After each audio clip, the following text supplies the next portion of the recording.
திருச்சிற்றம்பலம். திருவாக்கும் செய்கர்மம் கைகூட்டும் செஞ்சொல் பெருவாக்கும் பீடும் பெருக்கும் ஒரு வாக்கும் ஆதலால் வானோரும் ஆனை முகத்தானை காதலால் கூப்புவத்தம் கை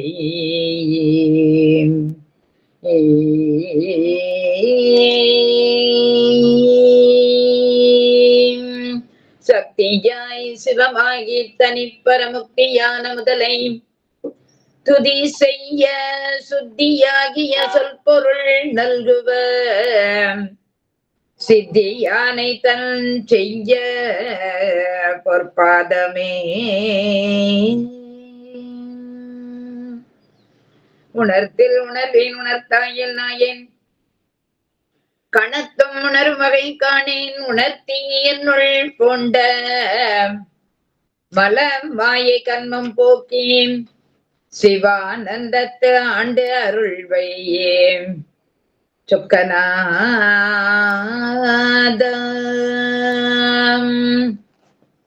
எல்லாம் உனது பதம் எல்லாம் உனது செயல் எல்லாம் உனது அருளை என்றிருந்தால் பொல்லாத மாத்துயரம் நீங்கும் அருவம் உனதடிக்கே ஆதரவாய் சொக்கநாத சொக்கநாத.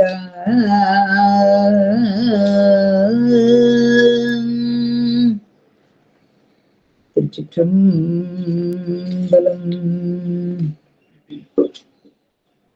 எல்லாம் வல்ல எம்பெருமானுடைய திருவருள் இன்றைய தினம் இந்த நல்ல நாளிலே மார்கழி மாதத்திலே நம்மை எல்லாம் இணைத்து வைத்திருக்கின்றது. அதுவும் சிறப்பான முறையிலே எம்பெருமானுடைய அடியார்களை பற்றி சிந்திக்கின்ற நாளே உண்மையிலே நாம் பிறந்ததன் பயனை பெறுகின்ற நாள். அப்படிப்பட்ட ஒரு நாளாக இன்றைய தினம் நமக்கு அமைகின்றது.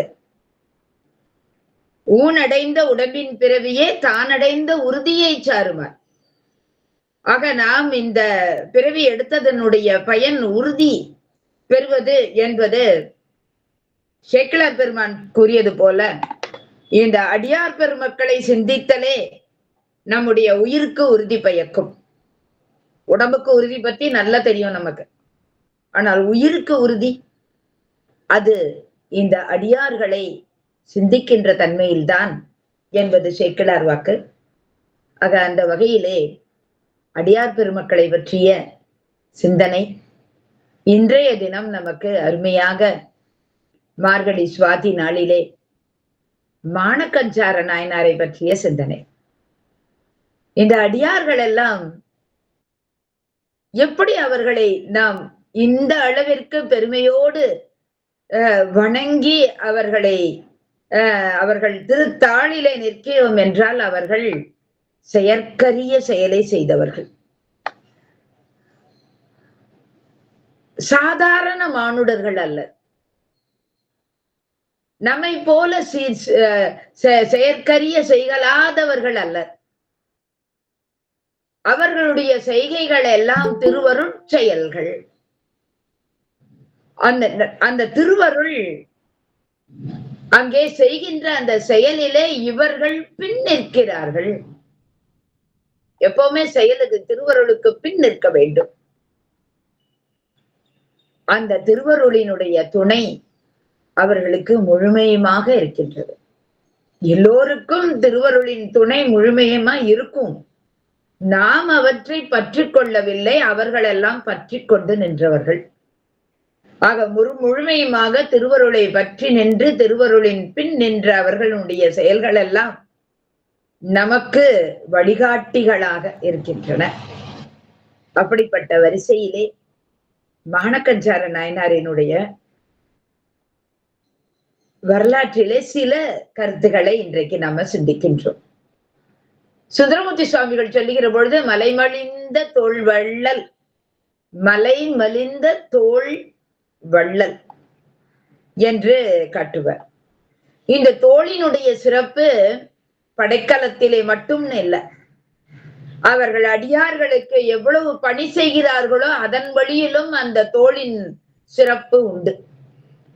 அந்த வகையிலே இது மலை போன்ற தோளை உடைய வள்ளலாக இருந்த மானக்கஞ்சார நாயனார் என்று காட்டுகிறார்.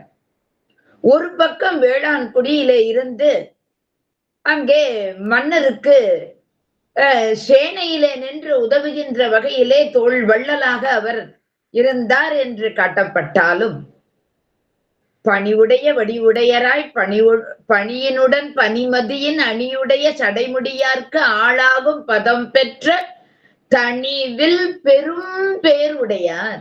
தனிவில் பெரும் பேருடையார், என்ன அழகா செக்லா காமிக்கிறார். தனிவில் பெரும் பேர், எந்த பெரும் பேரு?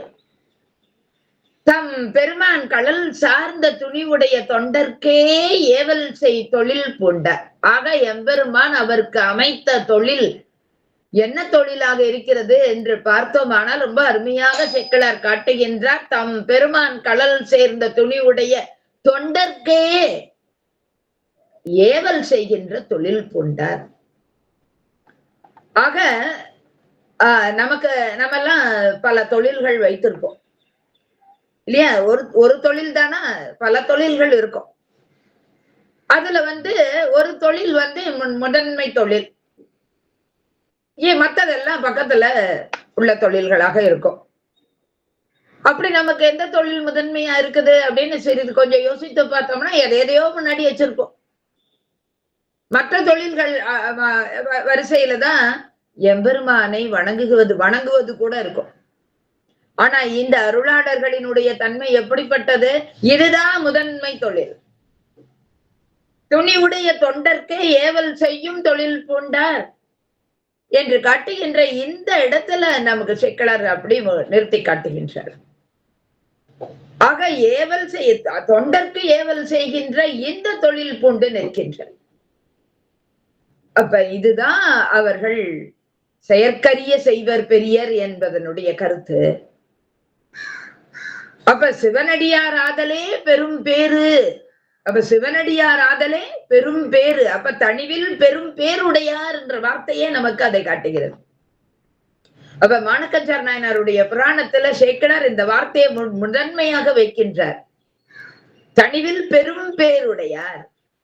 அந்த பெரும் பேர் எப்படி அவருக்கு வந்தது? பணிவுடைய தன்மையினால் வந்தது. வாழ்வெனும் மையல் விட்டு வறுமையாம் சிறுமை தப்பி தாழ்வெனும் தன்மையோடு சைவமாம் சமயம் சாரும் உள் பெறல் அரிது இல்லையா? அப்படிப்பட்ட அந்த பணிவு தன்மையோடு இருக்கின்ற அவர் இந்த கஞ்சாரூர் என்கின்ற தலத்திலே அவதாரம் செய்து நின்றதனால் அவருக்கு கஞ்சனார்,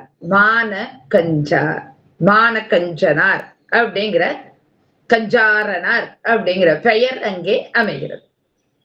இன்னைக்கு அந்த கஞ்சாரூர் அப்படிங்கிற அந்த ஊருக்கு எப்படி பெயரா இருக்குதுன்னா ஆனதாண்டவபுரம் வாங்க.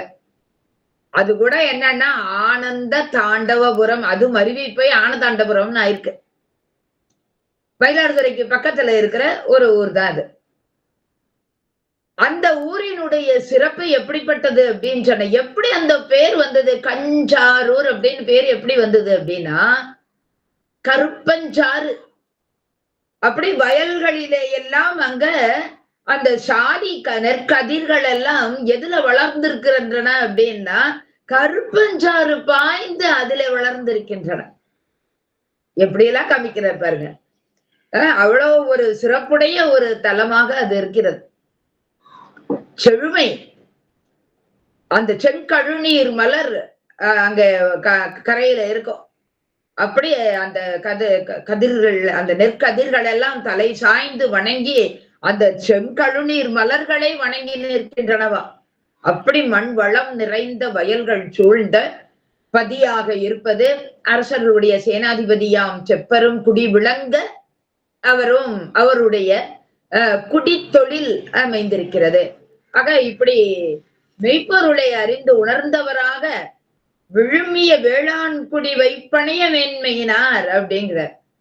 அப்ப வேளாண்குடியினருக்கே உள்ள ஒரு தனிச்சிறப்பு என்னது அப்படின்னு சொன்னா, அவர்கள் பொருளை சேமித்து வைப்பது மட்டுமல்ல, மெய்ப்பொருளை சேமித்து வைப்பவர்களாக இருக்கிறார்கள். அப்ப வேளாண்குடியினருக்கு உள்ளது ஒரு சேம வைப்பு. ஆனா இவரோ விழுமிய வேளாண்குடிக்கே ஒரு சேம வைப்பாக விளங்குகிறார். இவரே ஒரு சேம வைப்பு அப்படிங்கிற மாதிரியாக அங்க மெய்ப்பொருளை உணர்ந்தவராய் சாதாரண உலக பொருள்களை சேமித்து வைக்கின்ற தன்மையாக சேம வைப்பாக கொள்ளாமல் மெய்ப்பொருளையே சேம வைப்பாக கொண்ட இவரை இவர் குடி சேம வைப்பாக கொண்டிருக்கின்றது. இப்படியெல்லாம் ஒரு வார்த்தையும் பார்த்து கொண்டு இருக்கின்ற நிலையில் இல்லை நம்ம. ஆனா ஒரு சிறப்பு அதுதான். அப்ப அங்க அவர்களுக்கு திருமணம், அவருக்கு திருமண நேரம் வந்து அவருக்கு திருமணமாகி அவருக்கு குழந்தை பிறக்கின்ற நேரம். இப்ப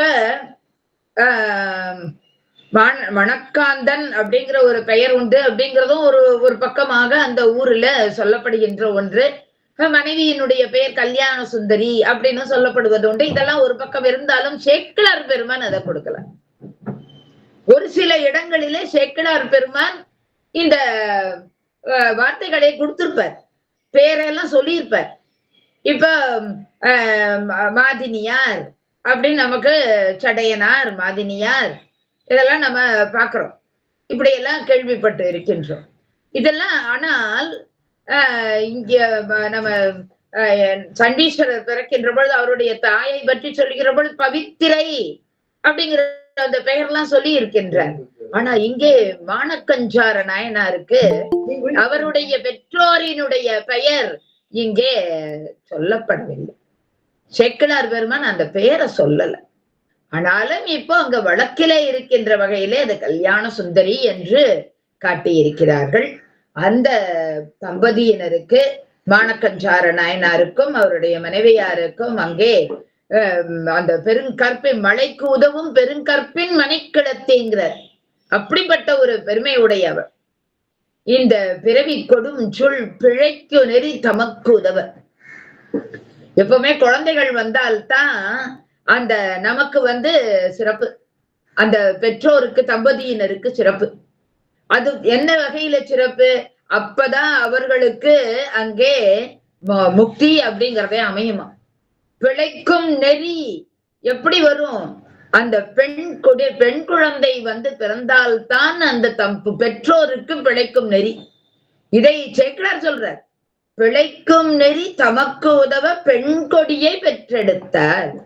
ஆக அப்படி ஒரு பெண் கொடி இங்கே வந்து பிறந்தது. காப்பணியும் இளங்குழவி பதம் நீங்கி கமல் சுரும்பின் பூப்பையிலும் சுருள் குழலும் பொலம் குழையும் உடன்தாழ என்ற அந்த குழந்தை வளர்ந்த தன்மையும் அந்த குழந்தையினுடைய அழகு நலத்தையும் சேக்கிழார் பெருமான் ரொம்ப விரிவாக சொல்லுகின்ற பொழுது அந்த நல்ல அந்த சுருள் குழலும் என்று அதற்கு ஒரு தனி சிறப்பு கொடுத்தே அங்கே காட்டுகின்றார்.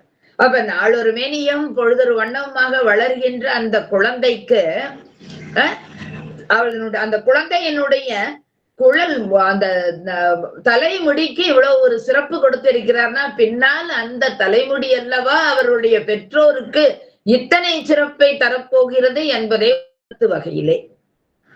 ஆக அமுதனைய அந்த பெண்ணானவள் நல்ல தம்முடைய காந்தல் மலர் போன்ற அழகான கரங்களினால் அங்கே அந்த சின்ன குழந்தையாக இருக்கின்ற பொழுதே சிறு சோறாக்கி சிறு வீடு கட்டி விளையாடுகின்ற பொழுதே எல்லோருக்கும் அங்கே பகிர்ந்து கொடுக்கின்ற அந்த தன்மையை கொண்டிருந்தார். இதெல்லாம் எவ்வளோ ஒரு பெரிய விஷயம் பாருங்க. இப்ப நம்ம வந்து சின்ன பிள்ளைகள் விளையாடுகின்ற பொழுது சிறு சோறு செய்து விளையாடுவது அப்படிங்கிறது சாதாரண செயல். ஆனா அந்த செயலிலே அடியார்களுக்கு அமுது செய்வித்தல் அப்படிங்கிற ஒரு தன்மையை அந்த குழந்தை கொண்டு இருக்கிறதுன்னா அது ஒரு தனிச்சிறப்பு இல்லையா? வளர்கின்ற பொழுதே அடியாருக்கு உதவுதல் என்ற அந்த தன்மையையும் அந்த குழந்தை கொண்டிருந்தது என்பது ஒரு ரொம்ப ஒரு நமக்கு சிறப்புடைய ஒன்றாக நமக்கு அமைகின்றது. ரொம்ப அருமையோடு வளர்ந்த அந்த குழந்தை அது முதல் பருவம் அடைகின்றது. அப்படி சொல்லுகிற பொழுது நமக்கு சேக்கிழார் பெருமான் ரொம்ப அழகாக அதை காட்டுகின்றார். பேதை பருவம் தாண்டி அடுத்து பெதும்பை பருவம் என்ற அந்த பருவத்தை அடைகின்ற அந்த தன்மையை சொல்லுகிற முதல் பருவம் அப்படிங்கிற நனைமுகம் செய் முதல் பருவம் என்பதாக. அப்ப அந்த முறுவல் புறத்து தெரியாத வகை முத்து போல முகிழ்ந்தவர்கள். அதுக்கு முன்னாடி குழந்தைகள் சிரிக்கின்ற பொழுது நல்ல பல்லு காண்பித்து சிரித்து கொண்டிருக்கும். ஆனா அடுத்து ஒரு நாணம் அப்படிங்கிற ஒரு நிலை வந்த உடனே சிரிப்பது அப்படிங்கிறப்ப பல்லு ரொம்ப தெரியாமல் சிறிதாக முல்லை பற்கள் வெளியே சிறிதாக தெரியும்படி அவை சிரிக்கின்றன என்ற அந்த தன்மையை எல்லாம் ஒரு பெண்மைக்குரிய அந்த கருத்துக்களை சேக்கிழார் பெருமான் அப்படி நுட்பமாக உள்பொதித்து நமக்கு காட்டுறார். முல்லை அரும்பு மலர்வது போல் புன்முறுவல் செய்திட முறுவல் புறத்து தெரியாத வகை முகிழ்த்த பற்கள் அப்படிங்கிற வகையிலே அங்கே காட்டுகின்றார். இப்படி வளர்ந்த அந்த குழந்தை அந்த குல மரபுக்கே சிறப்புடைய பெண்ணாக இருக்கின்ற அந்த குழந்தைக்கு மனம் பேசுகின்றனர். இப்போ மனம் பேசி திருமணம் நடக்க இருக்கின்ற அந்த நேரத்திலே திருமண நாளும் வந்தது. திருமணத்திற்கு வேண்டிய எல்லா ஏற்பாடுகளும் செய்திருக்கிறார்கள். அவர்களுடைய குலத்திற்கு ஏற்றாற்போல் மிக பெரிய அளவிலே ஒரு சிற்றரச அரசராக திகழ்ந்த சோழ பேரரசின் கீழ் இருந்த கலிக்காமர் அவர்களெல்லாம் ஏயர்கோன் அப்படிங்கிறப்போ அவர்கள் அந்த ஒரு பகுதிக்கு தலைவராக இருப்பவர்கள். அந்த அவர் இப்ப மகனாக இருந்து திருமணம் செய்து கொள்வதற்காக இங்கே கஞ்சாரூருக்கு வருகின்ற நேரம். இப்ப ஏயர் பெருமகருக்கு மகள் பேசி அவர்கள் முடித்தார்கள். வதுவை நாள் வதுவை முகம் கோடித்தனர் அப்படின்னா சொல்ல. வதுவை முகம் கோடித்த இந்த வார்த்தைகள் எல்லாம் எவ்வளவு அருமையான வார்த்தைகள். வதுவை முகம் கோடித்தல் அப்படின்னா அந்த அந்த மணவடைய அவ்வளவு சிறப்பாக அலங்கரித்தல் அப்படி அதைத்தான் சொல்றாங்க. அந்த திருமணம் நிகழ்வதற்கு ஏற்ப அந்த முன்புற முகப்பை அணி செய்கின்ற தன்மைதான் வதுவை முகம் கோடித்தல். இவ்வாறாக அவர்கள் செய்ய வள்ளலார் மணம் அவ்வூர் மருங்கு அணையா முன் இன்னும் மணமகன் இன்னும் அந்த தலத்திற்கு இன்னும் இடம் வந்துகிட்டு இருக்கிறார். இன்னும் வந்து சேரவில்லை. வருகின்ற நேரம் அப்ப முன் மலர்கண் ஒள்ளிலையை பயந்தார்த்தம் திருமனையில் ஒரு வழியே சேக்கிழார் பெருமான் சொல்லுகின்ற பொழுது எல்லோரும் வருகின்ற வழியில இல்லையா, வேறு ஒரு வழியே தெள்ளு திரை நீர் உலகம் ஒய்வதற்கு மற்றவர் தம் உள்ள நிலை பொருளாய உம்பர்பிரான் தாம் அனைவர். ஆக உள்ள நிலை பொருளாய உம்பர்பிரான் அங்கே வருகின்றார். ஒரு வழியே அப்படின்னு சொல்ல அந்த கருத்து ரொம்ப சிறப்புடையது. இப்ப நம்முடைய செயல்கள் எல்லாம் புறத்தே செல்லுகின்ற ஒரு வழியிலே இருக்க, மானக்கஞ்சாரனுடைய வழியோ வேறு ஒரு வழியிலே இருந்தது.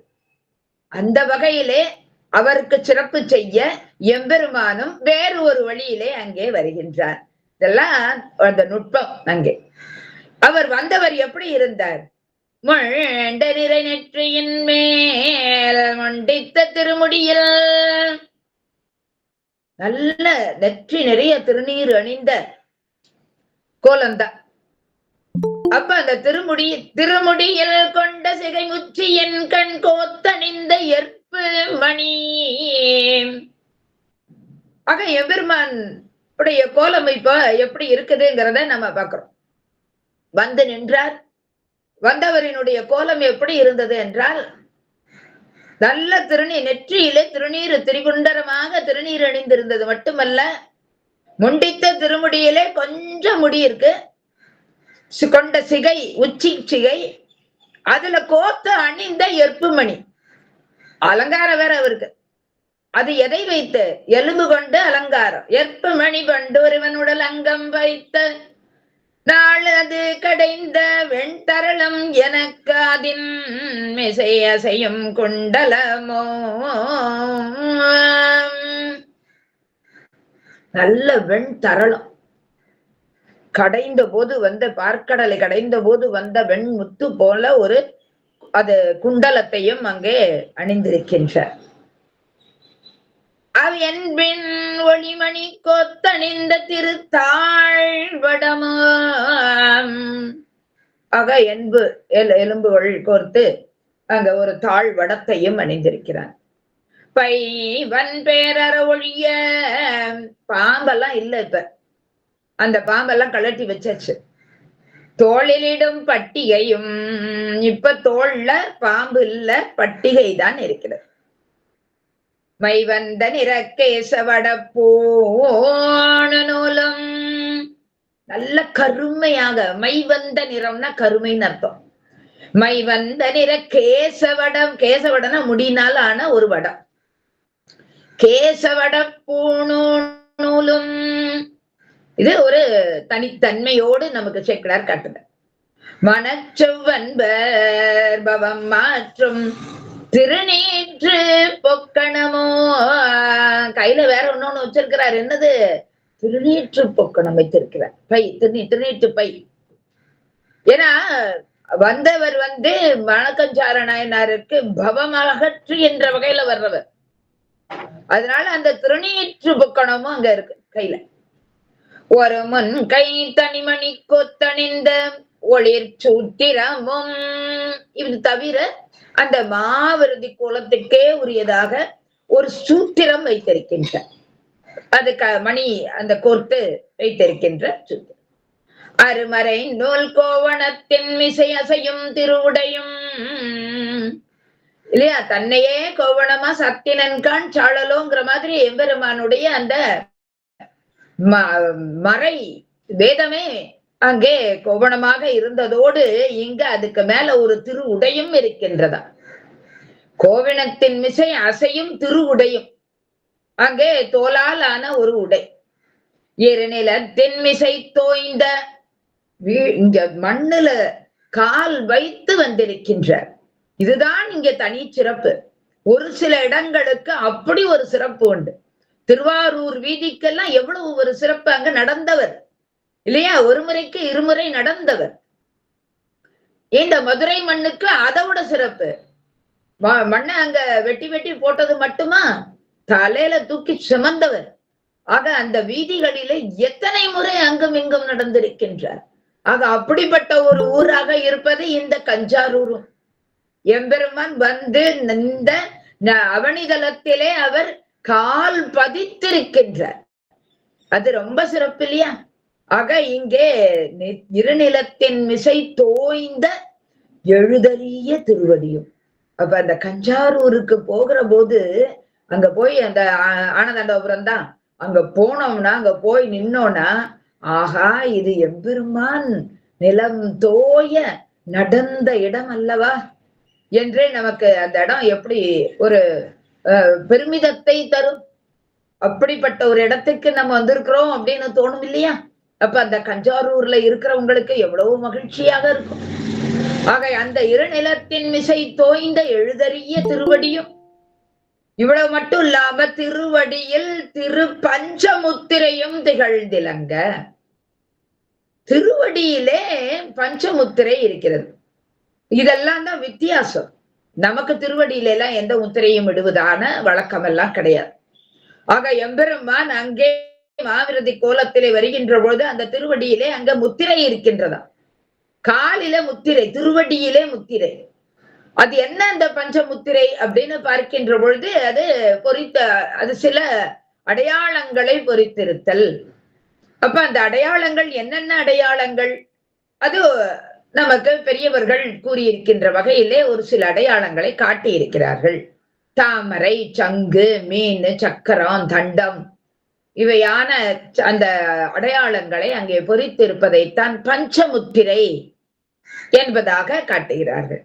ஆனா இதை இன்னும் கொஞ்சம் வேறு வகையிலும் அங்கே காட்டுவது உண்டு என்றும் காட்டியிருக்கிறார்கள். என்னன்னா தண்டு, வாழ், சங்கு, சக்கரம், வில்லு இந்த மாதிரியான முத்திரை தான் அந்த காலிலே இருப்பது, அந்த திருவடியிலே இருப்பது என்பதானே. அந்த திருவடினால திருவடி தாமரை அப்படிங்கிற வகையில அதுவும் இருக்கலாம்.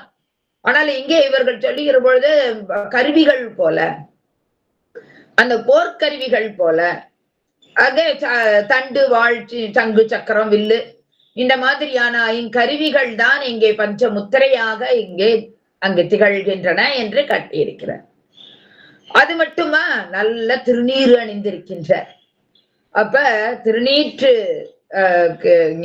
திருநீற்று கீற்றோடு திகழ்கின்ற அவருடைய அந்த மேனி அடியா பொடிமோடு தளலன்ன திருமேனி தனில் பொலிந்தபடி நேடு திருநீற்றின் பரப்பணிந்த பன்மையரா. சிவந்த மேனி, அந்த சிவந்த மேனியில அங்க பால் வெந்நீரும் இல்லையா, பவளம் போல் மேனியில் பால் வெந்நீரும்னு சொன்னது மாதிரி இங்க அந்த பொடிமோடு தளலன்ன திருமேனி, பொடி மூடி இருக்குது. அது அப்படியே திருநீற்றின் பரப்பணிந்த பன்மையராய் கொடிநேடு மருகணைந்து தம்முடைய குளிர் கமலத்து அடிநேடும் மனத்தன்பர் தம் மனையின் அகம் புகுந்தார். ஆக வீட்டுக்கு பக்கத்துல வந்துட்டார். அங்க வீட்டுக்குள்ள புகுந்துட்டார். ஒரு வழியே வந்து இந்த மானக்கஞ்சார நாயனாரினுடைய அன்பு அகத்துக்கு வந்துட்டார். அந்த அன்பு அப்படிங்கிற அந்த மனத்திற்குள் புகுந்து நிற்கின்றார். அந்த மனையகத்துள் புகுந்து நிற்கின்றான அவருடைய மானக்கஞ்சாரனுடைய மனதிற்குள்ளும் புகுந்து நிற்கின்றார். வந்தணைந்த மாவிரத முனிவரை கண்டு, மாவிரத முனிவரை கண்டாக மாவிரதி கோலம்ங்கிறது இதுதானோ என்று காட்டுவது போல எம்பெருமான் வந்து நின்றதுன்னா பைரவ கோலம் போல அங்க வந்து நின்றது சிறுத்தொண்டருக்கு. இங்கே மாவிரதி கோலத்திலே வந்தது மானக்கஞ்சார நாயனருக்கு. ஆக வந்து அணைந்த அந்த மாவிரத முனிவரை கண்டு அப்படியே எதிர் எழுந்து நிற்கின்றார் நம்முடைய மானக்கஞ்சார நாயனார். நம்மளுடைய அடிகள் அங்க சிந்தை களி கூர்ந்து நிற்கின்றார். அவர் அந்த நேரத்துல அவருடைய அந்த மனதிலே எப்படி ஒரு மகிழ்ச்சி இருந்திருக்கா. ஆகா, நம்முடைய பெண்ணின் திருமணத்திற்கு எவ்வளவு பெரிய முனிவர் வந்திருக்கிறார், ஒரு பெரிய சிவனடியார் இங்கே வந்து வாழ்த்து தெரிவிக்க வந்திருக்கிறார் என்று மகிழ்ச்சியாக இருக்கின்றது அவருக்கு. யார் யார் வந்தாங்களோ அதெல்லாம் ஒரு பெரிய விஷயம் இல்லை அவருக்கு. சொந்தக்காரங்களா வந்தாங்களான்னு அவர் பெருசா பார்க்கல. இன்னும் மாப்பிள்ள வந்து சேரல, அதை கூட அவர் பெருசா நினைக்கல. ஆக இப்ப திருமணத்திற்கு மாவிரதி கோலத்திலே ஒரு பெரிய சிவனடியார் வந்துட்டார், இது போதும் என்பதான அந்த மகிழ்ச்சியிலே அவர் இருக்கு. சிந்தை களி கூர்ந்து மகிழ்ச்சிறந்த அந்த பெரும் தொண்டனார் இப்ப அந்த எவ்வளவு பெரிய எந்தை பிரான் புரி தவத்தோர் பெருமானிடத்து இவ்வளவு அன்புடைய ஒரு பெரிய தவசி இப்ப வந்திருக்கிறாரே. அப்படி ஒரு தவசி இங்க இந்த இடத்திற்கு எழுந்தருள நான் எவ்வளவு தவம் செய்திருப்பேன், நான் உய்ந்தொழிந்தேன், இன்றே நான் உய்ந்தொழிந்தேன் அப்படின்னு சொல்லி ரொம்ப மகிழ்ச்சியோடு அடியேன் என்று உருகிய அன்போடு பணிந்து வணங்குகின்றார். அப்படி பணிந்து வணங்குகின்ற அவரை பார்த்து மற்றும் உமக்கு சோபனமாகுக, சோபனமாகட்டும், எப்படி நல்ல சுப மங்களம் உண்டாகட்டும் என்பதாக அவர் வாய்மொழிகின்றார். யாரு? அந்த மா தவிசி, அந்த மா தவ கோலத்தோடு இருக்கின்றவர் இப்பொழுது எல்லா மங்களங்களும் உமக்கு உண்டாகட்டும் என்று அங்கே ஆசி மொழி கூறுகின்றார். ஞானற்றை தவர் அடிமேல் பணிந்து நிற்கின்றார். பணிந்து நின்றவர் அமர வைத்து விட்டு வந்தவரை மிகச் சிறப்பாக ஆசனமிட்டு அமர வைத்து விட்டு மனையகத்திற்குள் செல்லுகிறார். உள்ள போய் அங்க மனக்கோலம் புனைந்திருந்த தம்முடைய மகளை அழைத்து வருகின்றார். தேனக்க மலர்கோந்தல் திருமகளை சொல்றப்பயுமே என்ன சொல்ற, வெறுமன திருமகள்னு சொல்லல, எத்தனையோ அடைமொழிகள் இருக்கு, அப்படிலாம் சொல்லி இருக்கலாம், அதெல்லாம் இல்ல. தேனக்க மலர்கோந்தல் திருமகளை அங்க கூட்டிட்டு வந்து அங்க பெருமான் முன்னாடி தபசி முன்னாலே விழுந்து வணங்கும்படி சொல்லுகிறார். ஆக கொண்டு அணைந்து பாணர்க்கு அந்த அங்க தன்னை மறைத்து கொண்டு இல்லையா, பால் நல் கந்தரம் மறைத்து வரும் அவரை பணிவித்தார். அந்த திருநீலகண்டம் தெரியல, அது நிறைய கோலம் நிறைய அலங்காரங்கள் எல்லாம் பண்ணி கொண்டு வந்ததிலே அவருக்கு இந்த கரை மிடரெல்லாம் தெரியவில்லை. அப்படி அந்த கந்தரத்தை மறைத்து கொண்டு வந்த அவரை நம்முடைய மானக்கஞ்சார நாயனார் அவள் மகளிடத்து அங்கே பணிந்து வணங்கும்படி சொல்கிறார். தன் தம் சரணிடை பணிந்து தாழ்ந்து எழுந்த அந்த மடக்கொடியிடத்து சொல்லுகிறார். பணிந்து தாழ்ந்து பணிந்து வணங்குதல் அப்படிங்கறதுதான் ரொம்ப ஒரு சிறப்புடையது. வாழ்வெனும் மையல் விட்டு வறுமையாம் சிறுமை தப்பி தாழ்வெனும் தன்மையோடு, இதுதான் இந்த இடத்துல ரொம்ப முக்கியம். எப்பவுமே யாராவது ஒருவரை பார்த்து வணங்குறோம்னா நல்ல எவ்வளவுக்கு முடியுமோ அவ்வளவுக்கு தாழ்ந்து வணங்கி குனிந்து வணங்கணும். இதுதான் சிறப்பு. கீழே விழுந்து வணங்குதல் அதுதான் அங்கே பெருமைப்படுத்தும். எந்த அளவிற்கு தாழ்ந்து தாழ்ந்து தாழ்ந்து நிற்கின்றோமோ அந்த அளவிற்கு அவர்களை உயர உயர உயர வைப்பான் எம்பெருமான். இதுதான் நம்முடைய அடியார்களின் இலக்கணம். அப்ப அது அந்த வகையில இந்த பெண்ணும் தாழ்ந்து விழுந்து வணங்குகின்றார். அப்படி கீழே விழுந்து தலை தரையிலே படும்படி வணங்கு. கோயிலுக்கு போனாலும் கீழே விழுந்து வணங்குகின்ற பொழுது தலை தரையில படணும். அப்படி படும்படியாக விழுந்து வணங்கணும். அப்படி விழுந்து வணங்குகின்றாள். இவளும் தாழ்ந்து பணிந்து வணங்குகின்ற பொழுது அந்த மடக்கொடியினுடைய மஞ்சு தழைத்தன வளர்ந்த அந்த மலர்கூந்தல் இல்லையா, நல்ல கார்மேகம் போல தழைத்து வளர்ந்திருந்த அந்த கூந்தல், அந்த மலர் கூந்தல், அது பின்னலிட்ட அந்த மலர்கூந்தல் புறம் நோக்கி அஞ்சலி செய்கின்ற வகையிலே கீழே குனிந்து வணங்குகின்ற பொழுது அந்த கூந்தலின் பின் நிற்கின்ற அந்த கூந்தல் அங்கே தெரிகின்றது. அது அப்படி கீழே, அதுவும் கீழே வந்து விழுந்து வணங்குகின்றது. கூந்தல் வணங்குகின்றது. எப்படி அந்த பெண் வணங்குகின்றாள், அந்த கூந்தலும் அங்கே வணங்கி நிற்கின்றது. அப்படி வணங்கி நின்ற அந்த கூந்தலை எம்பெருமான் தவசி வடிவில் வந்த எம்பெருமானுடைய நோக்கம் பெறுகின்றதுங்கிறதா அங்க அருள் நோக்கம் அந்த கூந்தலுக்கு அமைந்தது. அந்த பெண் கொடியை அவர் பார்க்கின்றார். அருள் நோக்கு இப்ப அந்த பெண் கொடிக்கு அமைந்து விட்டது. அப்ப அந்த கூந்தலுக்கும் அமைகின்றது. எம்பெருமானுடைய அருள் நோக்கு வந்தாச்சுன்னு சொன்னா இனி எல்லாமே சிறப்பு தானே. அதான் அந்த இடத்துல ஒரு முக்கியமான கருத்து. எப்ப அருள் அப்படிங்கறது அங்க வந்து பதிஞ்சாச்சோ அதுக்கப்புறம் என்ன நடந்தாலும் அது சிறப்பு தான். அது எல்லாமே திருவருளின் தன்மைதான். திருவருளின் தன்மைன்னு வந்தாச்சுன்னு சொன்னா எல்லாமே மங்களமுடையது, எல்லாமே சிறப்புடையது. அப்ப அந்த திருவருள் நோக்கு அங்க அமையணுங்கிறது தான் முக்கியம். இப்ப அந்த நோக்கு அவளுக்கு கிடைத்து விட்டது. வணங்கி நிற்கின்றாள். அப்படி வணங்கி நின்ற பொழுது எம்பெருமானுடைய திருநோக்கு அந்த பெண்ணின் மேல் விழுகின்றது, அவளுடைய கூந்தலிலும் விழுகின்றது. அந்த கூந்தலிலே விழுந்த அந்த திருநோக்கு அப்படிங்கிறதா இந்த இடத்துல மிகுந்த சிறப்பை நமக்கு தெரியும். அவர் அந்த வாய் திறந்து சொல்லுகின்றார். அஞ்சலிமை தொண்டரை பார்த்து வணங்கியவள் தன் மயிர் தமக்கு பஞ்சு பிடிக்காம் என்றார். அஞ்சலி செய்கின்ற அந்த பெண்ணை பார்த்து விட்டு திருநோக்கு அமைய மணக்கஞ்சாரரை பார்த்து இந்த மயிர் நமக்கு பஞ்சு பிடிக்காம் என்று ஒரு வார்த்தை, அவ்வளவுதான் என்று பரவ, அப்ப உடனே அங்க அடித்தளம் கொடுப்ப சும்மா அந்த ஒரு வார்த்தையை அங்கே வைக்கின்றார். இப்படி அருள் செய்த மொழி கேட்டவுடன் கேளாங்கிறார். அந்த இன்னும் அவரு சொல்லி கூட முடிச்சிருப்பாரான்னு தெரியல. பஞ்சவடிக்கு ஆம்னு சொல்லத்தான் செஞ்சிருக்கார். அந்த சொல்ல அங்கே நிறைவு பெறுவதற்குள்ளே இங்க மானக்கஞ்சார நாயனார் தம் இடையில் சொறி இருந்த அந்த சுரிகையை அப்படியே எடுக்கின்றார்.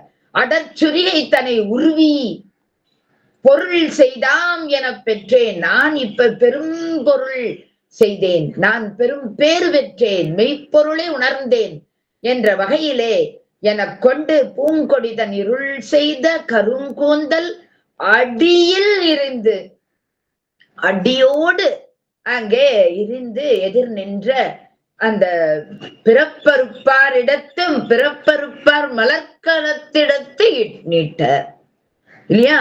எல்லாருடைய பிறப்பையும் அறுக்கின்றவருக்கு இங்கே மயிரை அறுத்து கொடுத்தல் ஒன்னும் பெரிய விஷயம் இல்லை. அத்தனை உயிர்களினுடைய பிறப்பையும் அறுக்கின்ற அவருக்கு இந்த கருங்கூந்தலை அரித்து கொடுத்தல் என்பது என்ன ஒண்ணு சாதாரணது என்ற அந்த எண்ணம் இவருக்கு வருகின்றது. இவர் யாரு? எல்லோருக்கும் பிறப்பை அறுக்கின்ற பெருமான். அந்த பிறப்பை இருக்கின்ற பெருமானுடைய அடியார் என எம்பெருமானை காட்டிலும் ஒருபடி மேலானவர் அடியார்கள். அப்படிப்பட்ட தவசி இவர், மா தவசி. இந்த தவசி அல்லவா பிறப்பை அறுப்பவர். பிறப்பை அறுப்பவருக்கு முடியை அறுப்பது என்ன ஒரு பெரிய விஷயமா என்பதாக அங்க எடுத்த மலர் கரத்தினிடை நீட்டுகின்றார். வாங்குவார் போல நின்ற மெய்ப்பொருள். வாங்குற மாதிரி இருந்த அந்த மா தவசி இப்போ மண்ணிடை மறைந்தார். அங்க இல்ல. வாங்குவார் போல் நின்றவர் இப்பொழுது மறைந்து நின்று மலைவல்லியுடன் அங்கே மழவிடையிலே காட்சி தருகின்றார். ஓங்கிய விண்மிசை நின்று அங்கே அருமையாக அசரீரியாக, அசரீரி அப்படின்னு சொன்னா அது ஆவு பெயராக வருவதுதான். சரீரி அப்படின்னா இப்ப இந்த முன்னாடி வந்து இருந்த அந்த மா தவசி ஒரு சரீரம் போல நமக்கு காட்சி கொடுத்தார். ஒரு சரீரத்தில் இருப்பவராக காட்சி கொடுத்தது. ஆனா இப்ப அதுக்கப்புறம் மறைந்து விட்டார். அங்கே மலைவல்லியுடன் காட்சி கொடுத்தது மானக்கஞ்சார நாயனாருக்கு மட்டும்தான் தெரிஞ்சிருக்கும், மற்றவர்களுக்கு தெரியாது. அப்ப மற்றவர்களுக்கு எப்படி இருக்கும்? உருவம் இல்லாத, சரீரம் இல்லாதது. அப்ப சரீரம் இல்லாத ஒரு இடத்துல இருந்து ஒரு ஒலி வருகின்ற பொழுது அதனை ஆகு பெயராக அசரீரி, அசரீரி அப்படின்னு சொல்லுவது. சரீரம் இல்லாத ஒரு இடத்திலிருந்து நமக்கு ஒரு ஒலி வருகின்றது. அப்படி வருவதை அசரீரி என்று நாம் சொல்லுகின்றோம். இப்ப விண்ணிலிருந்து அந்த ஒரு வார்த்தை அங்கே வருகின்றது. அப்ப அவர் யாரு சொல்றது? யாரு? நம்முடைய எம்பெருமான் சடைக்குத்தனார் தானே, இல்லையா? கொழுந்தலைய விழுங்கங்கை குதித்த சடைக்குத்தனர். அந்த மெய் அன்பருடைய அந்த அன்பின் திறத்தை வியந்து அந்த இடத்துல எழுந்து நின்று நமக்கு காட்டியது. அங்கே மாவிரதி கோலத்திலே எழுந்து வந்து நமக்கு அதை காட்டி மறைந்தவர். எழும் பரிவு உன்னிடத்து எழும் பரிவு நம் பக்கல் உனக்கிருந்த பரிசு இந்த செழும் போனங்களில் ஏற. இங்க உனக்கு மட்டும் தெரிந்தால் காணாது, எல்லோருக்கும் தெரிய வேண்டும். இந்த நில உலகிலே அனைத்து உயிர்க்கும் இது தெரிய வேண்டும். இன்று மட்டுமல்ல, என்றும் தெரிய வேண்டும். என்றோ நடந்த நிகழ்வு இன்று வரை நாம் சிந்திக்கின்றோம், இல்லையா? அதைத்தான் இப்பொழுது எம்பெருமான் செய்தார். எம்பெருமான் என்ன செய்தார்? இங்கே மானக்கஞ்சார நாயனாருக்கு இருந்த, எம்பெருமானிடத்து இருந்த அந்த பரிவின் தன்மையை செழும் புவனங்களில், அத்தனை புவனங்களிலும் தெரியும்படியாக செய்தார். ஆக எம்பெருமானிடத்து இந்த ஒரு ஒலி வருகிறது என்றால் அது இந்த உலகத்துல மட்டும் கேட்கிறது அல்ல, எல்லா 7 திசையிலும் 8 திசையிலும் கேட்கின்ற, 7 உலகங்களிலும் கேட்கின்ற ஒன்று. ஆக அவ்வாறு எல்லோருக்கும் இது உன்னுடைய அன்பின் திறம் தெரிய வேண்டும் என்பதற்காக உம்மிடத்து வந்தோம் என்பதாக அருளி செய்கின்றார். ஆக எம்பெருமானுடைய இந்த வார்த்தை அப்படிங்கிறது எல்லோருக்கும் கேட்டாலும் காட்சி அப்படிங்கிறது மானக்கஞ்சார நாயனருக்கு மட்டும்தான், ஆண் நாயன்மார்களுக்கு மட்டும்தான் அந்த காட்சி. ரிஷப வாகனத்திலே சாமியும் அம்பாளுமாக அங்க மழை விடை மேல் மலை வள்ளியுடன் காட்சி தந்த அந்த தன்மை இங்கே மானக்கஞ்சார நாயனாருக்கு மட்டும்தான் அமைகின்றது. ஆக விழுந்து வணங்கி நின்ற அந்த பெண்ணின் திறம் இவ்வளவு ஒரு சிறப்புடையது என்பதை உலகத்தவருக்கு காட்டுகின்றார். மானக்கஞ்சார நாயனாரினுடைய அன்பு மட்டுமா பெரிது? அவர் குலம் தழைக்க, அவர் பிறப்பறுக்க வந்த அந்த பெண் கொடியினுடைய சிறப்பும் அல்லவா இங்கே முன்னிற்கின்றது. ஆக தொண்டனார் தமக்கு அருளி சூழ்திமையோர் துதி செய்ய இண்டைவார் சடைமுடியார் எழுந்தருளி போயினார் அப்படிங்கிறது எல்லோருக்கும் அப்பொழுதுதான் தெரிய வருகின்றது. வண்டுவார் குழல் கொடியை கைப்பிடிக்க மணக்கோலம் கண்டவர்கள் கண்களிப்ப நின்றார்கள். இந்த பெண்ணினுடைய குழல் கொடியை அவளுடைய கைப்பிடிக்க வருகின்ற மணக்கோலத்தை காண வந்தவர்கள் கண்களிப்ப இங்க இத்தனையையும் கண்டு நிற்கின்றார்கள். இவ்வாறு அத்தனை பேரும் கண்டு கழித்து நிற்கின்ற அந்த நிலையில் கலிக்காமர் அங்கே புகுகின்றார். வந்தணைந்த ஏயர்குல மன்னவனார் மற்ற அந்த சிந்தை நினைவறிய செயல் செறிந்தவர்பால் கேட்டருளி. அங்க இருந்தவர்கள் எல்லாம் சொல்லுகிறார்கள். அதுக்கு முன்னாடி இப்ப இந்த செய்தி வேகமா போயிருச்சுன்னு இல்ல, இப்பதான் நடந்திருக்கு. நடந்து இன்னும் ஒரு நிமிஷம் கூட ஆகல.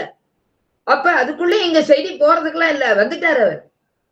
வந்த உடனே அவர் மற்றவர்கள் இப்ப இவ்வளவு நேரம் இதுதான் நடந்தது அப்படின்னு மற்றவர்கள் சொல்ல கேட்கின்றார். வந்தடைந்த ஏயர்குல மன்னவனார் ஏயர்கோன் கலிக்காமல் இப்பொழுது சிந்தை நினைவறிய செயலை அங்கே கேள்விப்படுகின்றார். இவ்வளவு சாதாரண விஷயமா? எவ்வளவு நினைத்து கூட பார்க்க முடியாத இந்த செயலின் திறத்தை இப்ப அங்க இருந்தவர்கள் பால் கேட்டு அருளுகின்றார். மனதிலே அவருக்கு ஒரு பக்கம் அப்படி ஒரு மகிழ்ச்சி, மிக உவந்து புனிதனாரினுடைய அருளை போற்றுகின்றார். ஆனாலும் மற்றொரு புறம் சிந்தை தளர்ந்து நிற்கின்றார். சிந்தை தளர்ந்து செய்த அருள் செய்த திருவாக்கின் திறம் கேட்டு நிற்கின்றார். ஆக அப்ப சிந்தை தளர்ந்து இருந்ததனுடைய காரணம் என்ன என்று ஒரு பக்கம் அவர் மனம் தளரும் அங்கே இடர் நீங்கி நிற்கின்ற அந்த வானவர்கள் எல்லாம் அங்கே சிறப்பு செய்கின்ற அந்த தன்மையிலே அவர் ஒரு பக்கம் மகிழ்ச்சியோடு இருந்தாலும் மற்றொரு புறம் சிந்தை தளர்ந்து நிற்கின்றார். இந்த சிந்தை தளர்ந்து நிற்பதற்குரிய காரணம் என்ன அப்படின்னு சிந்தித்து பார்க்கின்ற பொழுது, இப்ப நம்ம சேக்கிழார் பெருமானுடைய வாக்கினால் வானக்கஞ்சார நாயனார் அப்படியே விண்ணுக்கு போயிட்டாருங்கிறதெல்லாம் இல்ல. சில இடங்களிலே சில கருத்துகள் அந்த மாதிரி வேறு சில வரலாறுகளிலே காட்டி இருந்தாலும் சேக்கிழார் பெருமான் அப்படி சொல்லல. அதுக்கப்புறமா அவர் இருந்து மனம் செய்து வைத்து பல நாட்கள் இருந்துதான் போனதாக ஒரு குறிப்பு சிவகவிமணியார் அப்படிதான் கொடுக்கிறார். அதே போல இந்த பெண்ணுக்கு அங்கே எல்லா சிறப்புகளும் அமைகின்றன. கூந்தலோடு கூடியதான அத்தனை சிறப்பும் அங்கே அமைகின்றன. அதை வெளிப்படையாக சேக்கிழார் சொல்லவில்லை என்றாலும் புனைந்த மலர் குழல் பெற்ற பூங்கொடியை மனம் புணர்ந்து, வார்த்தை பாருங்க, புனைந்த மலர் குழல் பெற்ற பூங்கொடியை மனம் புணர்ந்துங்கிற ஒரு வாக்கு சொல்லுகிற பொழுது அது எம்பெருமான் திருவருளால் புனைந்த மலர்குழல். இப்ப அவளுக்கு வந்த இந்த குழல் எம்பெருமான் கொடுத்த குழல், சாதாரணதல்ல. நம்மளை போல நமக்கு வளர்ந்தது மாதிரியானதில்லை. எம்பெருமான் கொடுத்த திருவருளினால் வந்த குழல். அதப்ப வானவன் நாயகர் அருளால் புனைந்த வார்த்தை எவ்வளவு அழகா காமிக்கிறார் பாருங்க. வானவர் நாயகர் அருளால் புனைந்த மலர்குழல் பெற்ற பூங்கொடியை இப்ப நம்ம ஏர்கோன் கலிக்காம மன்னனார் திருமணம் செய்து கொள்ள போகின்றான். அதுக்கு முன்னாடி சிந்தை தளர்ந்துன்னு ஒரு வார்த்தை இருந்தது. இந்த சிந்தை தளர்வதற்கு இங்க என்ன காரணம் இருக்க முடியும் அப்படின்னு பார்த்தோமானால், ஏன்னா எல்லாம் நல்லதான் இருக்குது, எல்லோரும் சொல்லுகிறார்கள், எல்லாம் சிறப்பாக இருக்கிறது, இங்க திருமணம் நிகழப் போகின்றது, மகிழ்ச்சியான நேரம், நல்ல எல்லோரும் கூடி இருக்கின்ற இந்த நேரத்திலே சிந்தை தளர்ந்து என்று ஒரு வார்த்தையை வைக்கின்றார். இப்படிப்பட்ட ஒரு பெண்ணை நாம திருமணம் செய்து கொள்வதற்கு என்ன புண்ணியம் செய்திருக்கின்றோம், என்ன பாக்கியம் செய்திருக்கிறோம், எவ்வளவு தவம் செய்திருந்தால் இப்படி ஒரு பெண் நமக்கு கிடைத்திருப்பாள் என்று ரொம்ப சிந்தை மகிழ்ந்து நிற்கின்றார். ஏன்னா எம்பெருமானிடத்து இவ்வளவு ஒரு அன்போடு கூந்தலை கொடுக்கக்கூடிய அளவிலே இருக்கின்ற ஒரு பெண் அப்படிங்கிற அவள் நமக்கு மனைவியாக போகின்றாள் என்பதிலே மனம் அவ்வளவு ஒரு மகிழ்ச்சியோடு தான் இருக்கிறார். அப்படிப்பட்டவர், ஏன்னா இவரும் ஒரு நாயன்மாராக அடுத்து இருக்கிறார். அப்படி இருக்கிறப்ப இவர் மிகப்பெரிய மிகச்சிறந்த சிவனடியார். இவருக்கு இப்படி ஒரு பெண் கிடைத்ததுங்கிறது அப்படி ஒரு மகிழ்ச்சி. ஆயினும் சிந்தை தளர்ந்துன்னு ஒரு வார்த்தையை இந்த சேக்கிழார் பெருமான் வைத்தாரே, இதனுடைய காரணம் என்ன அப்படின்னா வேறு ஒன்றும் இல்லை. இத்தனை நிகழ்வு நடந்ததே, மாவிருதி கோலத்திலே இந்த எம்பெருமான் இங்க வந்தாரே, வந்து இதை பெற்று நின்றாரே, இவர் கேட்டு நின்றாரே, அந்த காட்சியை என் கண்ணால் பார்க்கவில்லையே. நீங்க இத்தனை பேரும் பார்த்திருக்கிறீர்கள், நீங்கள் அவ்வளவு பேரும் பார்த்த இந்த காட்சி எனக்கு கிடைக்கவில்லையே. நான் இந்த எம்பெருமானை மாவிருதி கோலத்திலே பார்க்கக்கூடிய அந்த ஒரு சிறப்பு எனக்கு அமையவில்லையே என்ற ஒரு தன்மையினால் அவர் மனம் தளர்ந்திருக்க வேண்டும் என்று ஒரு குறிப்பு. எவ்வளவு ஒரு சிறப்பான ஒரு கருத்து பாருங்க. ஆக சிந்தை தளர்ந்து அருள் செய்த திருவாக்கின் திறம் கேட்டு மனம் தளரும் இடர் நீங்கி, அதுக்கப்புறமா அந்த திருவார்த்தை கேட்ட அளவிலே இடர் நீங்கி, வானவர் நாயகர் அருளால் புனைந்த மலர் குழல் பெற்ற பூங்கொடியை மனம் புணர்ந்து. இந்த வார்த்தைகளால ஏன்னா நமக்கு கதையை சொல்லிட்டு போறது நமக்கு நோக்கம் இல்ல. அந்த சேக்கிழார் பெருமானுடைய அருள் வாக்குங்கிறது நமக்கு வேணும். அவர் சொன்ன வகையிலே நாம் சிந்திக்க வேண்டும்ங்கிறதும் ரொம்ப முக்கியமானது. அந்த வகையிலே இங்கே அவ்வளவு ஒரு மங்களமான, ஏன்னா முதவே அவர் சொல்லிட்டார். என்ன மாதிரி சொன்னார்? பெருகு சோபனம் அப்படிங்கறதுதான் அந்த இடத்துல, உமக்கு சோபனம் ஆகும் ஆவது என்று வாய்மொழிந்தார்ங்கிறதா முதல்ல நம்ம பார்த்தது இல்லையா? முதல்ல எடுத்த உடனே நமக்கு அதைத்தான் சொல்லி இருக்கின்றார். நமக்கு மாணக்கஞ்சர நாயனா இருக்கு, உனக்கு எல்லா மங்களங்களும் உண்டாகட்டும்ங்கிறதா முதல் வந்த வார்த்தையே. அப்படி இருந்த நிலையிலே இங்கே எல்லா மனமும் எல்லோர் மனமும் அங்கே மகிழ்ச்சியுறும்படியாக அங்கே நடந்த அந்த புனித செயல்கள் அத்தனையையும் அங்கே கேட்டு நிற்கின்றவர்கள், அந்த செறிந்தவர்பால் கேட்டருளி நின்ற அந்த தன்மையும், அதன் பின்பு இங்கே பெருவதுவை இல்லையா, அந்த எல்லாம் மனம் புணர்ந்து தனம் பொழிந்து எல்லோருக்கும் வந்தவங்க அத்தனை பேருக்கும் பெருந்தனத்தை அப்படியே எடுத்து கொடுக்கின்றார். தனம் பொழிந்துங்கிற அப்படியே மழை பொழிந்தது போல அங்க பொருள் பொழிந்து தனம் பொழிந்து அங்க பெருவதுவை உலகெல்லாம் தலை சிறப்ப இனம் பெருக தம்முடைய ஏன் மூதூர் சென்று அணைந்தார் யார் ஏர்கொன் கலிக்காமற் இவ்வாறு வந்து இப்படிப்பட்ட ஒரு பெண் தனக்கு கிடைத்ததை நினைந்து எல்லோருக்கும் சிறப்பு செய்து அவ்வளவு பொருளை கொடுத்து எல்லோருக்கும் கொடுத்து தன்னுடைய ஊருக்கு ஏன் மூதூருக்கு பெண்ணை அழைத்து செல்லுகின்றார். அப்படிங்கிற சுப நிகழ்வுகளோடு நமக்கு சேக்கிழார் பெருமான் இந்த வரலாற்றினை நமக்கு நிறைவு செய்து தந்திருக்கின்றார். ஆக இப்படிப்பட்ட ஒரு நிகழ்வுகள் எல்லாம் நடக்கின்றன என்றால் இது சாதாரணமாக நிகழக்கூடியதா? எல்லா இடங்களிலும் அவ்வாறு நடக்குமா? அவ்வாறு நடப்பதற்குத்தான் மனம் ஒப்புமா? இல்ல அந்த வீட்டுல உள்ளவர்களுக்கு மனம் ஒப்பினாலும் வந்தவர்கள் அவ்வாறு செய்வதற்கு மனம் ஒப்புவார்களா? ஆக இவ்வாறு ஒரு தந்தையாகட்டும் தாயாகட்டும் மணமகளாகட்டும் மணமகனாகட்டும் அங்கு கூடியிருந்த சுற்றத்தாராகட்டும் எல்லோரும் ஒரு மன நிறைவோடு இருந்த இந்த தன்மையை இங்கே அந்த கூந்தலை அறிந்து கொடுத்த அந்த கணம் அவர்களுடைய மனம் மகிழ்ச்சியோடு இருந்த அந்த தருணத்தை நம்ம இந்த நாயன்மார்களினுடைய வரலாறுகளிலே தான் பார்க்க முடியும். அப்படிப்பட்ட ஒரு அருமை உடையதுதான் நாயன்மார்களினுடைய இந்த புராணங்கள் எல்லாம். இதெல்லாம் வெறும் கதை அல்ல, இவையெல்லாம் வரலாறு, இவையெல்லாம் நமக்கு நடந்த நிகழ்வுகள். சுந்தரருடைய காலம் இவருடைய காலம். ஏன்னா ஏர்கொன் கலிக்காமரும் சுந்தரரும் தோழர்கள். அந்த திருப்புன்கூருக்கு சென்று அந்த நாளனுன் அடைக்கலம் புகுத என்று அவர் பாடி இருக்கின்றார். அதிலே ஏர்கொன் கலிக்காமரை சிறப்பித்தும் பாடி இருக்கின்றார். வையமுற்றும் மாமழை மறந்து என்ற அந்த பாடலிலே பன்னிரு வேலி, மீண்டும் ஒரு பன்னிரு வேலி கொண்ட அந்த திருப்புன்கூர் நாதரை போற்றுகின்ற பொழுது ஏர்கொன் கலிக்காமரையும் அங்கே போற்றி நின்ற தன்மை நமக்கு அங்க புரிய வருகின்றது. அப்படி சுந்தரரும் ஏர்கொன் கலிக்காமரும் சமகாலத்தவராய் தோழர்களாய் இருந்தவர்கள். அவர்களுடைய காலத்திலே தான் நம்முடைய மாணக்கஞ்சார நாயனாரினுடைய காலம்.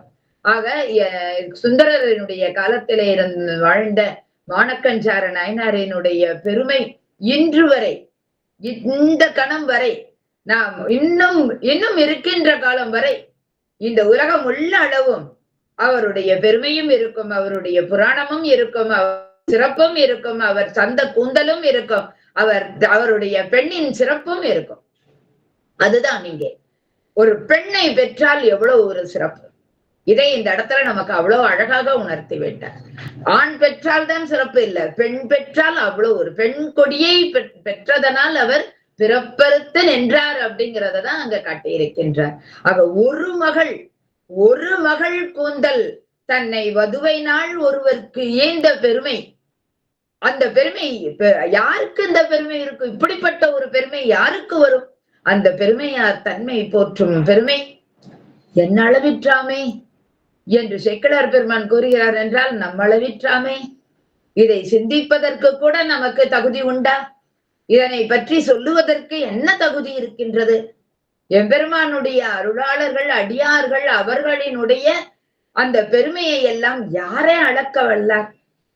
ஏதோ பெரிய கடலிலே ஒரு பூனை வாயினால் அக்கி அந்த தண்ணீரை அருந்துவது போல நாமும் இந்த பெரும் அடியார்களினுடைய சிறப்பின் தன்மையை அவர்களுடைய அந்த சின்ன அளவிலே அவர்களுடைய திருவடி அந்த தொண்ட அடி பொடியிலே சில மண் துளிகளை அங்கே நாம் பார்த்து நின்று வணங்கி அவர்களுடைய அருள் நமக்கு இருக்கின்ற தன்மையினால் அவர்களை பற்றி சிந்திப்பதற்கும் நமக்கு ஒரு வாய்ப்பு கிடைத்திருக்கின்றது. அந்த அளவிலே இந்த வாய்ப்பினை நமக்கு தந்த உண்மையிலேயே அப்பர் அருள்நெறி மன்றத்தினருடைய தன்மை மிக மிக சிறப்புடையது. ஏன்னா அவர்கள் ஒவ்வொரு நாயன்மாரினுடைய அந்த நாயன்மார்களுக்கு உரிய குரு பூஜை நாளிலே அவர்களை பற்றிய சிந்தனையை தவறாது வைத்து அதனை ரொம்ப பெருமையாக அவர்கள் செய்கிறார்கள். பெருமிதத்தோடு செய்கின்ற இந்த தன்மை இதுதான் வேணும். ஆக அடியார்களினுடைய குரு பூஜை நாளிலே நாம் அந்த அடியார்களுக்கு அந்த பணிந்து வணங்கி சிறப்பு செய்தல் அப்படிங்கிறது ஏதோ அவர்களை பற்றி அவர்களுக்கு போற்றி சொன்னுங்கிறதோட விடாமல் அவர்களினுடைய வரலாற்றை நல்ல நாமம் கேட்டு பிறரும் கேட்கும்படியாக செய்தல், கேட்டல் கேட்பித்தல் என்கின்ற அந்த இரண்டு செயல்களையும், ஓதல் ஓதுவித்தல் என்ற செயலையும் சிந்தித்தல் என்பதையும் ஆக இப்படி எழில் ஞான பூஜையை செய்து வருபவர்கள் இந்த அப்பர் அருள்நெறி மன்றத்தார். ஆக இந்த ஒவ்வொரு நாயன்மாரினுடைய குரு பூஜை நாளிலும் இந்த ஓதல் ஓதுவித்தல் கேட்டல் கேட்பித்தல் அங்கே சிந்தித்தல் என்ற வகையிலே எழில் ஞான பூஜையை நிகழ்த்தி வருகிறார்கள். அதிலும் குறிப்பாக நம்முடைய சாந்தா அம்மா அவர்களும் மருத்துவர் ஐயா அவர்களும் விடாது இந்த பணியிலே அவர்கள் தம்மை அர்ப்பணித்துக் கொண்டு செய்து வருகிறார்கள். உடன் நிறைய பேர் இருக்கிறார்கள். நிறைய பேர் உடன் இருந்து நாளும் பல நிகழ்வுகளை செய்து வருகின்ற பாங்கினை நாம் அறிந்து நிற்கின்றோம். ஆக அந்த அளவிலே அவர்களுக்கும் நம்முடைய நன்றி கலந்த வணக்கங்களை தெரிவித்துக் கொண்டு இந்த நாளிலே மாணக்கஞ்சார நாயனாரினுடைய அந்த பெரும் திறத்தை ஒரு சிறிது சொல்லுவதற்கும் சிந்திப்பதற்கும் வாய்ப்பு கொடுத்த அப்பர் அருள்நெறி மன்றத்தினருக்கும் திருவருளுக்கும் என்னுடைய நன்றியையும் வணக்கத்தையும் மீண்டும் ஒருமுறை கூறிக்கொண்டு என்னுடைய உரையை நிறைவு செய்கின்றேன். நன்றி, வணக்கம். திருச்சிற்றம்பலம்.